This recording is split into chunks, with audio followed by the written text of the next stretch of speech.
நெடுந்தீவு பாடசாலைகளுக்கு இலங்கை ஆசிரியர் சங்கத்தின் பொதுச் செயலாளர் ஜோசப் ஸ்டாலின் உள்ளிட்ட குழுவினர் களப்பிச்சயம். ஐநா சபையின் அமெரிக்காக்கும் படைப்பணிகளுக்காக இலங்கை படையினர் அனுப்பி வைப்பு. பிள்ளையான் கருணா இனிய பாரதிக்கு ஆபத்தாக மாறிய அனுரவின் அறிவிப்பு. வெளிநாடுகளில் பதுங்கியிருக்கும் ஆபத்தான 232 குற்றவாளிகள் பிறப்பிக்கப்பட்ட சிவப்பு அறிவிப்பு. இன்னும் 4 நாட்களில் எரிபொருள் மானியம் முடிவடைகிறது, அரசாங்கத்தின் அறிவிப்பு. சுரேஷ் அலைவுக்காக கூச்சலிடும் அரசியல் அனாதைகள், பிரதியமைச்சர் சுனில் வட்டகல. லசந்த தாஜுதீன் பிரஹித் கொலைகளுக்கு எதிரான வழக்குகளை தடுத்தது யார்? ஜனாதிபதியிடம் கேள்வி. வடக்கு மாகாண ஆளுநர் லண்டன் பயணம், பதில் ஆளுநராக கிழக்கு ஆளுநர். பரதநாட்டிய கின்னஸ் சாதனை நிகழ்வில் பாரிய பண மோசடி, என்பிபி அமைச்சருக்கு எதிராக முறைப்பாடு. செம்மணி மனித புதைகுழி நீதிக்காக அமெரிவழி மக்கள் எழுச்சி நிகழ்வு. மக்கள் செயல் அமைப்பின் ஏற்பாட்டில் உரிமை பந்தம் என்ற அமெரிவழி மக்கள் எழுச்சி நிகழ்வு நடைபெறவுள்ளது. மக்கள் செயல் அமைப்பு அறிக்கை ஒன்றை வெளியிட்டதனை தெரிவித்துள்ளது. செம்மணி மனித புதைகுழி விவகாரத்தில் பாதிக்கப்பட்ட குடும்பங்களுக்கான நீதியை வலியுறுத்தியும் கடந்த ஆண்டு முன்வைக்கப்பட்ட 6 அம்ச கோரிக்கைகளை மீண்டும் நிலைநிறுத்தியும் இந்த நிகழ்வு நடைபெறவுள்ளது. இந்த உரிமை பந்தம் அமெரிவழி மக்கள் எழுச்சி நிகழ்வானது 28/6/2026 அன்று மாலை 4 மணிக்கு செம்மணி அணையா விளக்கு திடல் பகுதியில் நடைபெற ஏற்பாடு செய்யப்பட்டுள்ளது. எனவே மனித உரிமைகள் மற்றும் நீதியை மதிக்கும் பொதுமக்கள், சிவில் சமூக அமைப்புகள், மத தலைவர்கள், மாணவர்கள், இளைஞர்கள், அரசியல் கட்சிகள் மற்றும் காணாமல் ஆக்கப்பட்டோரின் உறவினர்கள் அனைவரும் இந்த நிகழ்வில் கலந்து கொண்டு தங்களது ஒற்றுமையை வெளிப்படுத்துமாறு மக்கள் செயல் அமைப்பு அன்புடன் அழைப்பு விடுத்துள்ளமை குறிப்பிடத்தக்கது. உலகில் எங்கு இருந்தாலும் பாதிப்புக்குள்ளான மக்களின் பாதுகாப்பு, ஜனநாயகம் மற்றும் மனித உரிமைகளுக்காக குரல் கொடுக்க தயாராக உள்ள இராணுவத்தை இலங்கை கொண்டுள்ளது என்பதை உலகுக்கு எடுத்துக்காட்டுவதாக ஜனாதிபதி அனுகுமார் திசாநாயக்க தெரிவித்துள்ளார். ஐக்கிய நாடுகள் சபையின் அமெரிக்காக்கும் படைப்பணிகளுக்காக இலங்கையிலிருந்து புறப்படவிருக்கும் இலங்கை இராணுவம் மற்றும் இலங்கை போலீஸ் விசேட அதிரடிப்படை உறுப்பினர்களுக்கு வாழ்த்துக்களை தெரிவிப்பதற்காக ஜனாதிபதி அனுகுமார் திசாநாயக்க நேற்று முற்பகல் பனாகொடையில் உள்ள இலங்கை காலாட்படை பிரிவு தலைமையகத்துக்கு கலந்து கொண்டார். ஐக்கிய நாடுகள் சபையின் அமெரிக்காக்கும் பணிக்காக இலங்கையிலிருந்து ஒரே தடவையில் புறப்பட்டு செல்லும் மிகப்பெரிய குழு இதுவாகும். அதே நேரம் இவர்களுக்கு வாழ்த்து தெரிவிப்பதற்காக ஜனாதிபதி ஒருவர் வருகை தந்த முதலாவது சந்தர்ப்பமும் இதுவென்பது சிறப்பானதாக பதிவாகியுள்ளது. உலகில் எங்கு இருந்தாலும் பாதிப்புக்குள்ளான மக்களின் பாதுகாப்பு, ஜனநாயகம் மற்றும் மனித உரிமைகளுக்காக குரல் கொடுக்க தயாராக உள்ள இராணுவம் நம்மிடம் உள்ளது என்பதை இதன் மூலம் உலகுக்கு உணர்த்துவதாக இங்கு குறிப்பிட்ட ஜனாதிபதி அது நாட்டுக்கு பெருமையும் கௌரவம் ஆகும் என தெரிவித்தார். மேலும் நாம் உலகின் செல்வந்த நாடாக மாறுவது கடினமாக இருந்தாலும் உலகின் பெருமைமிக்க நாடாக மாற முடியும் என ஜனாதிபதி தெரிவித்துள்ளார். நெடுந்தீவு பாடசாலைகளுக்கு இலங்கை ஆசிரியர் சங்கத்தின் பொதுச் செயலாளர் ஜோசப் ஸ்டாலின் உள்ளிட்ட குழுவினர் நேற்று களவிஜயத்தை மேற்கொண்டனர். இதன்போது கடல் கடந்த தீவுகளில் பணியாற்றும் ஆசிரியர்கள், அதிபர்கள் மற்றும் அரசு உத்தியோகத்தர்கள் படகு போக்குவரத்தில் எதிர்நோக்கும் சிரமங்கள், ஆபத்துக்கள், வசதியின்மை குறித்து தமது அதிருப்தியை வெளிப்படுத்தினர். இவ்வாறு சிரமங்களுக்கு மத்தியில் தங்கி நின்று பணியாற்ற செல்லும் ஆசிரியர்களுக்கு விடுதி வசதிகள் ஏற்படுத்தி கொடுக்கப்படவில்லை எனவும் ஆசிரியர்களுக்கான கஷ்ட அதிகஷ்ட பிரதேச கொடுப்பனவுகளும் வடமான கல்வி அதிகாரிகளினால் நிறுத்தப்பட்டமை தொடர்பில் தமது கண்டனங்களை வெளியிட்டுள்ளார். உயிர்களை பணயம் வைத்து மேற்கொள்ளப்படும் பயணம் தொடர்பில் அதிபர் ஆசிரியர்களுக்கு ஏனைய அரச ஊழியர்களைப் போல் அபாய கொடுப்பனவு வழங்கப்படும் என வடமாகாண ஆளுநரால் கடந்த தீபக பிரதேசத்தில் வைத்து வாக்குறுதி கொடுக்கப்பட்டிருந்தும் அந்த கொடுப்பனவு கூட அதிபர் ஆசிரியர்களுக்கு வழங்கப்படவில்லை என குற்றம் சாட்டினார். மேலும் கடல் கடந்த பிரதேசங்களில் உணவுப் பொருட்களின் விலை சற்று அதிகமாக காணப்படுகிற போது மாணவர்களின் போசாக்குக்கு விசேட நிதி ஒதுக்கீடுகள் மேற்கொள்ளப்படாமல் இருப்பதும் வடமாகாண கல்வி அதிகாரிகளின் அக்கறையற்ற தன்மையை வெளிப்படுத்துவதாக தெரிவித்துள்ளார். இலங்கை அரசியலில் ஜனாதிபதி அனுகுமார் திசாநாயக்கவின் அறிவிப்பு பரபரப்பை ஏற்படுத்தியிருந்தது. நேற்று முன்தினம் தனது பாராளுமன்ற உரையில் நாட்டில் வெள்ளை வான்கள் பற்றிய பயம் இருக்கவில்லையா, தனது தோட்டம் இடிக்கப்படுவதை எதிர்த்த ஒருவர் இலக்கத்தகடுகள் இல்லாத வெள்ளை வான்களில் கடத்தப்பட்டார், இவை சிவில் மோதல்கள் அல்ல, ஒரு சிறிய குழுவினர் தங்களின் சொந்த அரசியல் நலன்களுக்காக இந்த கொடூரமான கொலைகளை செய்துள்ளனர், இந்த கொடூரமான குற்றங்களுக்கு எதிராக சட்டத்தை நிலைநாட்டுவதற்கு நாம் நிச்சயமாக கடமைப்பட்டிருக்கிறோம் என தெரிவித்தார். இந்த நிலையில் வெள்ளை வான் கடத்தலுடன் சம்பவத்துடன் தொடர்புடைய முக்கிய ஆதாரங்கள் திருகோணமலை கடற்படை தளத்திலிருந்து நீக்கப்பட்டுள்ளதாக ஒரு தகவல் வெளியாகியது. திருகோணமலை கடற்படை தளத்தில் தான் கடத்தப்படுபவர்கள் அல்லது கடத்தப்படுபவர்களது விபரக்குத்து இருந்துள்ளது. இவை காணாமல் ஆக்கப்பட்டது 2015 தெரிவிக்கப்படுகிறது. இதேவேளை இவற்றுடன் தொடர்பட்ட ஒரு ஆதாரமும் கிடைக்கப்பெற்றுள்ளதாக தெரிவிக்கப்பட்டுள்ளது.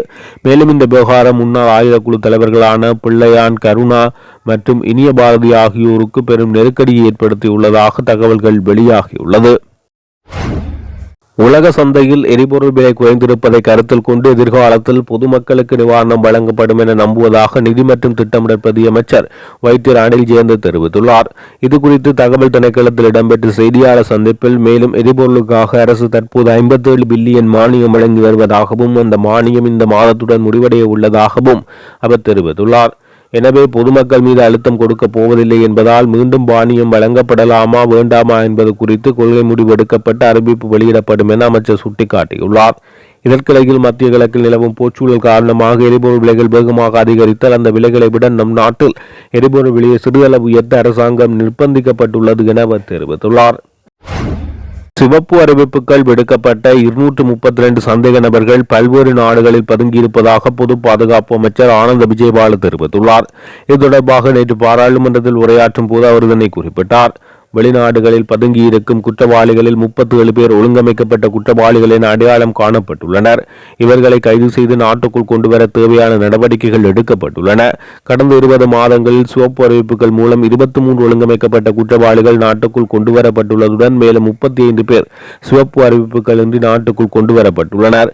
இதன்படி இதுவரை 58 பேர் நாட்டுக்கு கொண்டுவரப்பட்டுள்ளனர். இந்த குழுவை தவிர சிவப்பு அறிவிப்புகள் வழங்கப்பட்ட மேலும் 96 ஒழுங்கமைக்கப்பட்ட குற்றவாளிகள் வெளிநாடுகளில் பதுங்கியுள்ளனர். மேற்குறிப்பிட்ட குற்றவாளிகள் பலர் ஐக்கிய அரபு அமீரகம், இந்தியா, மலேசியா, ஐக்கிய ராச்சியம், France, Canada, Russia, Italy, Saudi Arabia உள்ளிட்ட நாடுகளில் பதுங்கியிருப்பதாக கண்டறியப்பட்டுள்ளனர். இந்த நிலையில் குறித்த சந்தேக நபர்கள் கூடிய விரைவில் கைது செய்யப்பட்டு நாட்டுக்குள் கொண்டுவரப்படுவார்கள். இந்த ஒழுங்கமைக்கப்பட்ட குற்றவாளிகளின் 2ஆம் மற்றும் 3ஆம் அடுக்குகள் அடையாளம் காணப்பட்டு அவர்கள் மீது ஏற்கனவே சட்ட நடவடிக்கை எடுக்கப்பட்டுள்ளது. இவர்கள்தான் மத்திய பிராந்தியத்தின் இருந்து போதைப் பொருள் கடத்தல் தொழிலை நடாத்தி வருகின்றனர். எனவே இந்த தொழில் நடாத்துபவர்கள் கைது செய்யப்பட வேண்டும். குற்றவாளிகள் நாட்டில் அடையாளம் காணப்பட்டு இந்த தொழிலின் மூலம் அவர்கள் ஈட்டி வந்த சட்டவிரோத செல்வத்தை பறிமுதல் செய்ய தேவையான நடவடிக்கைகளும் எடுக்கப்பட்டு வருவதாக தெரிவித்துள்ளார். அரச புலனாய்வு பிரிவின் முன்னாள் பிரதானி சுரேசாலே எவ்வித அரசியல் பழிவாங்கலுமின்றி நாட்டின் நடைமுறை சட்டத்தின் பிரகாரமே கைது செய்யப்பட்டு சட்டத்துக்கு அமைவாக தடுப்பு காவலில் வைக்கப்பட்டு விசாரிக்கப்பட்டு வருகிறார் என பொதுமக்கள் பாதுகாப்பு மற்றும் பாராளுமன்ற விவகாரங்கள் பிரதி அமைச்சர் சுனில் வட்டகல தெரிவித்தார். தற்போது அரசியல் ரீதியாக அனாதையாக்கப்பட்டுள்ள ஒரு சில தரப்பினர் சுரேசாலேவின் கைது விவகாரத்தை தங்களது சுயநல அரசியல் ஆயுதமாக கையில் எடுத்துள்ளனர். அவர்கள் செலவுக்காக பாராளுமன்றத்துக்கு உள்ளேயும் வெளியேயும் குரல் கொடுக்கும் விசித்திரமான செயற்பாடுகள் சலே மீது சுமத்தப்பட்டுள்ள பாரிய குற்றச்சாட்டுக்களை மக்கள் மத்தியில் மேலும் வலுப்படுத்துவதாகவே அமைந்துள்ளது என அவர் சுட்டிக்காட்டினார். பாராளுமன்றத்தில் நேற்று நடைபெற்ற நாட்டின் போதைப் பொருள் அச்சுறுத்தலை எதிர்த்து போராடுதல் தொடர்பான சபை ஒத்திவைப்பு வழி விவாதத்தில் கலந்து கொண்டு உரையாற்றும் போது பிரதி அமைச்சர் சுனில் வட்டகல இதனை தெரிவித்துள்ளார். அதே போன்று முன்னாள் ராஜாங்க அமைச்சர் ஜெகான் சேமசிங்க வசித்த உத்தியோகபூர்வ இல்லமானது குற்றப்புலனாய்வு திணைக்களத்தின் விசேட புலனாய்வு செயற்பாடுகளுக்கு முழுமையாக பொறுப்பளிக்கப்பட்டுள்ளது. அத்துடன் நாட்டின் பல வருடங்களாக தேங்கி கிடக்கும் முக்கிய போதைப்பொருள் மற்றும் ஊழல் வழக்கு விசாரணைகளை துரிதப்படுத்துவதற்காக இத்தகைய அரசு உத்தியோகபூர்வ இல்லங்களிலேயே விசேட நீதிமன்ற கட்டமைப்புகளை அமைப்பதற்கும் அரசு நடவடிக்கை எடுத்துள்ளது என தெரிவித்துள்ளார். அது மட்டுமன்றி ராஜபக்ச குடும்பத்தின் தேவைக்கேற்ப தீர்ப்பளிக்க மறுத்த காரணத்தால் முன்னாள் பிரதமர் நீதியரசர் சிராணி பண்டாரநாயக்கவை அரசமைப்புக்கு முரணான வகையில் பதவியிலிருந்து தூக்கினார்கள். இதுதான் அப்பட்டமான அரசியல் பழிவாங்கல். ஆனால் இன்று அரச புலனாய்வு பிரிவினுடைய முன்னாள் பிரதானி சுரேசாலேவுக்கு எதிராக கிடைத்துள்ள அசைக்க முடியாத சான்றுகளின் அடிப்படையில் அவர் சட்டபூர்வமாக கைது செய்யப்பட்டுள்ளார். சட்டம் தன் கடமையை செய்யும் போது அதற்கு குறுக்கே நின்று யாரும் தப்பிக்க முடியாது என தெரிவித்துள்ளார். வடக்கு மாகாண ஆளுநர் நாகலிங்கம் வேதநாயகன் எதிர்வரும் ஜூலை மாதம் 1ஆம் தேதி முதல் 2 வார கால அவசிய சுற்றுப்பயணமாக வெளிநாட்டுக்கு புறப்பட்டு செல்ல உள்ளார் என ஆளுநர் சரக வட்டாரங்கள் தெரிவித்துள்ளன. எதிர்வரும் ஜூலை மாதம் 1ஆம் தேதி முதல் ஜூலை மாதம் 15ஆம் தேதி வரையான 2 வார கால பகுதியில் தனது தனிப்பட்ட விஜயம் ஒன்றை மேற்கொண்டு வடமாகாண ஆளுநர் லண்டன் நோக்கி பயணமாக உள்ளார். வடக்கு மாகாண ஆளுநர் வேதநாயகன் வெளிநாட்டில் தங்கியிருக்கும் குறித்த காலப்பகுதியில் மாகாணத்தின் நிர்வாக செயற்பாடுகள் மற்றும் அவசர கடமைகளை தடையின்றி முன்னெடுப்பதற்காக கிழக்கு மாகாண ஆளுநர் பதில் ஆளுநராக நியமிக்கப்பட்டுள்ளார். இதற்கமைய ஜூலை 1ஆம் தேதி முதல் ஜூலை 15ஆம் தேதி வரை வடக்கு மாகாணத்தின் மேலதிக நிர்வாக பொறுப்புகள் மற்றும் ஆளுநரின் கடமைகள் அனைத்தையும் கிழக்கு மாகாண ஆளுநரை கவனிப்பார் என தெரிவிக்கப்பட்டுள்ளது. அண்மை காலமாக வடக்கு மாகாணத்தின் உள்ளூராட்சி மன்ற நிர்வாகங்கள் மற்றும் எல்லை கிராமங்களின் அபிவிருத்திகள் குறித்து ஆளுநர் வேதநாயகன் பல அதிரடி நகர்வுகளை மேற்கொண்டு வந்த பின்னணியில் அவரது இந்த இருவார கால வெளிநாட்டு பயணம் அமைய உள்ளமை குறிப்பிடத்தக்கது. கொழும்பு காலி முகத்திடலில் அண்மையில் 5000 பரதநாட்டிய கலைஞர்களின் பங்கேற்புடன் நடாத்தப்பட்ட கின்னஸ் சாதனை முயற்சியின் பின்னணியில் திட்டமிட்ட பாரிய பண மோசடி மற்றும் உழைப்பு சுரண்டல் அரங்கேறியுள்ளது என கூறி லஞ்ச ஊழல் ஒழிப்பு ஆணைக்குழுவில் முறைப்பாடு பதிவு செய்யப்பட்டுள்ளது. மக்கள் போராட்ட முன்னணியின் தேசிய நிறைவேற்றுக்குழு உறுப்பினர் ராஜ்குமார் ரஜீவ்காந்த் மற்றும் முன்னிலை சோசலிச கட்சியின் பிரச்சார செயலாளரும் பிரபல சமூக செயற்பாட்டாளருமான துமிந்த நாகமு ஆகியோர் இணைந்து இந்த முறைப்பாட்டை ஆணைக்குழுவிடம் கையளித்தனர். முறைப்பாடு சமர்ப்பித்த பின் ஊடகங்களுக்கு கருத்து தெரிவித்த அவர்கள், கடந்த ஜூன் 14ஆம் தேதி நடைபெற்ற இந்த நாட்டிய நிகழ்வு கலை சாதனை என்ற போர்வையில் இலங்கையில் உள்ள ஏழை தமிழ் மாணவர்கள் மற்றும் அவர்களது பெற்றோர்களை ஏமாற்றி நடாத்தப்பட்ட ஒரு அப்பட்டமான வணிக செயற்பாடு என தங்களது கடுமையான கண்டனங்களை பதிவு செய்தனர். பெருந்தோட்டம் மற்றும் சமூக உட்கட்டமைப்பு வசதிகள் பிரதி அமைச்சர் சுந்தரலிங்கம் பிரதீப்பின் உத்தியோகபூர்வ முகப்புத்தக பதிவுகளின்படி அவரது நேரடி வேண்டுகோள் மற்றும் வழிகாட்டலின் கீழேயே சங்கமம் குளோபல் அகாடமி மற்றும் சங்கமாலியா ஹாலிடேஸ் ஆகிய தனியார் நிறுவனங்கள் இந்த நாட்டிய நிகழ்வை ஒருங்கிணைத்து நடாத்தியுள்ளமை சுட்டிக்காட்டப்பட்டுள்ளது. ஒரு அரச பிரதி அமைச்சர் நேரடியாக சம்பந்தப்பட்ட தேசிய அளவிலான விவகாரத்தில் முற்றிலும் தனியார் நிறுவனங்கள் மூலம் நாட்டிய மாணவர்களிடமிருந்து தலா 4500 ரூபாய் முதல் 6000 ரூபாய் வரை நுழைவு கட்டணமாக வசூலிக்கப்பட்டு அவை அரசு திரைசேரிக்கு செல்லாமல் தனியார்களின் பெயர்களில் உள்ள வங்கிக் கணக்குகளில் வைப்பு செய்யப்பட்டுள்ளது என பகிரங்கமாக குற்றம் சாட்டியுள்ளனர். இந்த நிகழ்வு எந்த ஒரு அமைச்சோ அல்லது அரசு துறையோ முறையான நிதி உத்தரவாதத்தையோ அல்லது தணிக்கை கட்டுப்பாட்டையோ வழங்கவில்லை. இதே போன்ற ஒரு வரலாற்று நிகழ்வை இலங்கை கலாச்சார அமைச்சு அல்லது சுற்றுலாத்துறை அமைச்சு மூலம் உத்தியோகபூர்வமாக நடத்தி இருந்தால் அதன் மூலம் கிடைத்த கோடிக்கணக்கான வருமானம் நாட்டுக்கு கிடைத்து மீண்டும் எமது மக்களுக்கே சென்றிருக்கும். ஆனால் இங்கு தனியாருக்கு சாதகமான முறையில் பிரதி அமைச்சர் சட்டவிரோதமாக செயற்பட்டுள்ளார் என அவர்கள் தெரிவித்துள்ளனர். பிரபல ரகர் விளையாட்டு வீரர் பசீம் தாஜுதீன் கொடூர படுகொலை சம்பவத்துடன் தொடர்புடைய பிரதான சாட்சியங்களையும் உளவுத்துறை தகவல்களையும் திட்டமிட்ட முறையில் மூடிமறைத்த முக்கிய புள்ளிகள் சிலர் தற்போதைய அரசில் உயர் ஆலோசகர்களாக அமர்த்தப்பட்டுள்ளனர் என ஐக்கிய மக்கள் சக்தியின் பாராளுமன்ற உறுப்பினர் முஜிபுர் ரஹ்மான் தெரிவித்தார். அன்று ராஜபக்சகளின் நிழல் ஆட்சியில் அங்கம் வகித்து இந்த கொலை வழக்குகளை முடக்கிய பழைய நண்பர்களை தங்களுக்கு அருகில் ஆலோசகர்களாக வைத்துக் கொண்டு இந்த அரசால் இவ்வாறு உண்மையான கொலையாளிகளை கண்டுபிடிக்க முடியும் என அவர் கேள்வி எழுப்பினார். பாராளுமன்றத்தில் நேற்று வெள்ளிக்கிழமை இடம்பெற்ற நச்சு போதைப் பொருட்களை ஒழித்தல் மற்றும் திட்டமிட்ட குற்றச்செயல்களை தடுத்தல் தொடர்பான சபை ஒத்திவைப்பு வேலை பிரேரணை மீதான 2ஆம் நாள் விவாதத்தில் அவர் இதனை தெரிவித்தார்.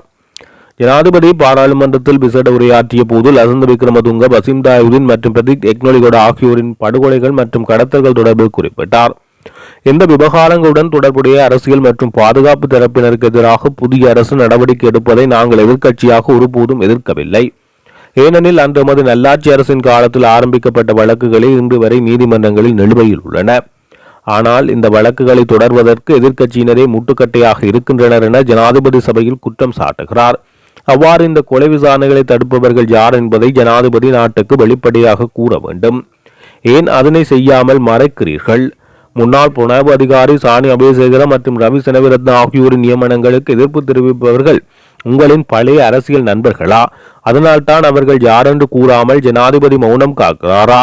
தாஜுதீன் கொலையில் அன்று ராஜபக்சவினுடன் மிக நெருக்கமான கொடுக்கல் வாங்கல்களை மேற்கொண்டு வழக்கை திசை திருப்பியவர்கள் இன்று உங்கள் அரசின் ஒவ்வொரு முக்கிய துறைகளிலும் ஆலோசகர்களாக இருக்கிறார்கள். ஜனாதிபதிக்கு இந்த வழக்குகள் நீதி பெற்று தர வேண்டும் என்ற நல்லெண்ணம் இருந்தாலும் இத்தகைய ஆலோசகர்களை வைத்துக் கொண்டு அதனை செய்ய முடியாது என தெரிவித்தார்.